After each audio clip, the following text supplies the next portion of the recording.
કી ગઈ જણિયાવાળી બારથી નીકળ જત તું ના તને મારી સપ્લાય પેલી જમનાડીની ને લીલાડીની કરવાની હું જરૂર હતી એમ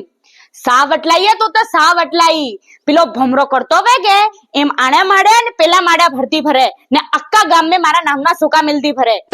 મેં સુકા મિલ્યા એમ મારી હાઉ તું તે મારે થી બી 2 પગલો મોરી આણે ઘરે ને પેલે ઘરે અકે ઘાઘરા ધૂતી ફરો એમ મેં તને આવીને કીધું તું કે જમના ને લીલા બે લડણી ને તું હતા ગામ મે હો સુકા મિલી આવી કે જમના એ લીલા ને સૂટી હાઈન ગાડી મેં તને એવું કારે કીધું તું ના ભાઈ મેં કીધું છે ને એને ओ भाई जुई सूडी पड़ी आते भलाई न तो सप्पा जमानो ज नहीं है मैं इन्हें हिंदी बात करी तो आनी बाई तुरी मरुड़ी ने मिर्च मसाला लागी ने मोरे मोकली दीदी हत्ता गाम में ટીવી में न्यूज આવે ઈ જોઈએ અગર હિદી આવે તો મને કોણે ને જોવે ને મેં મિર્ચ મસાલો આવે તો મને આંખે ફડી જો એમાં અમારા બાઈની સાડીએ કે હિદી કરો તે કોણે મજો ને લે અગર મેં મિર્ચ મસાલો કરો તો ગામને ગોરે જાય ઢોલ વાગે